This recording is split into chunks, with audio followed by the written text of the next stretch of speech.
that means that it's hot enough to do the egg. I'll show you why that's important.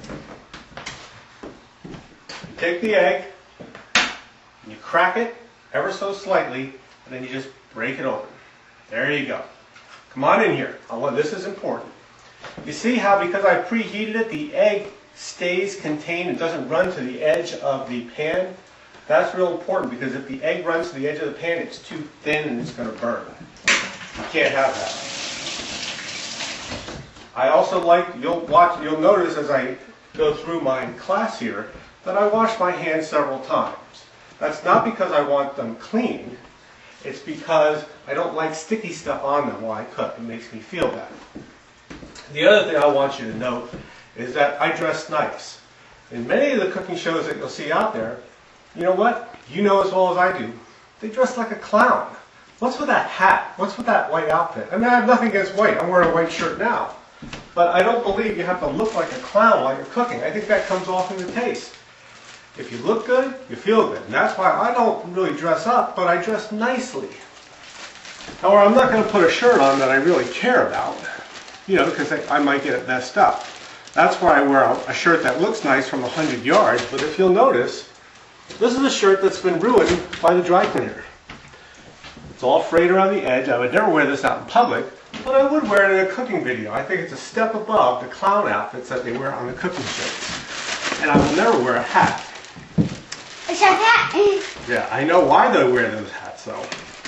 That's to keep the food from getting hair in it.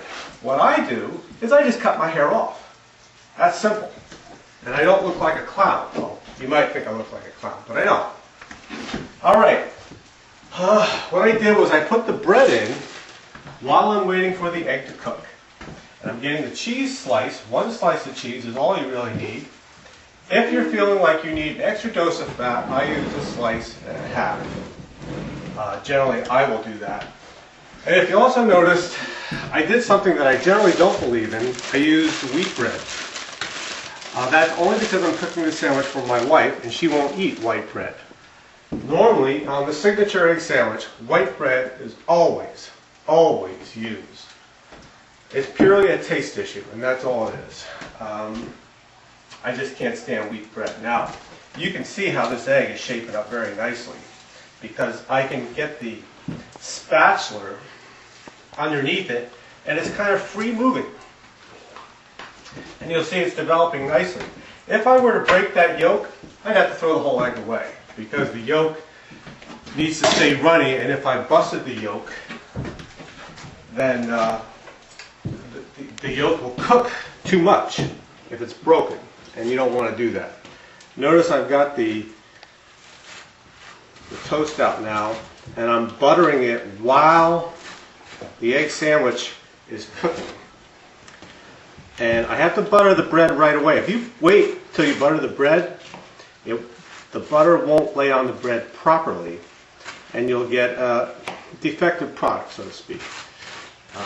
So I make sure I butter the bread while the bread has just come out of the toaster. And if you want to come in here a little bit, you'll see how that butter lays in there nicely.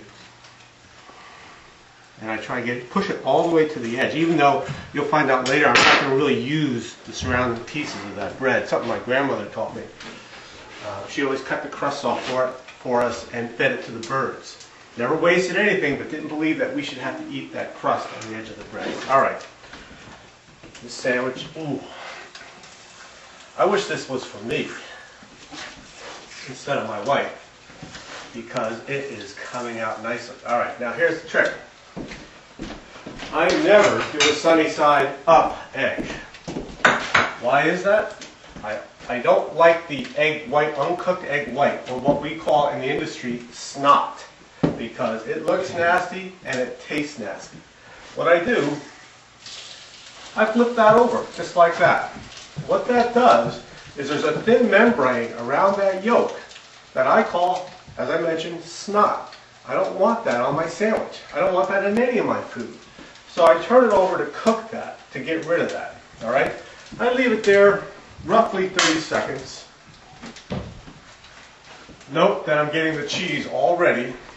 I put the cheese on the bread while it's still a little warm. That way it starts to melt ever so slightly while I'm still cooking the egg. Now, I'm going to bring the other piece of bread that doesn't have the cheese on it over near the egg, and you'll see why. Ooh. And you can see here, I've cooked the egg. Oh, that's going to be good. And you can see I haven't fully cooked the yolk because I want to spread that yolk that's still runny around the egg sandwich. Look at that.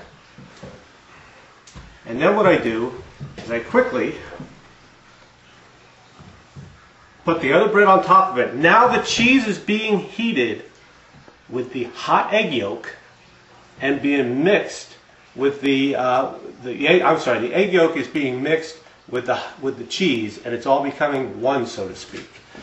So now what we'll do is we'll just get a simple plate. I cut it diagonally for my wife, and voila! There is your egg sandwich, the signature egg sandwich, done properly.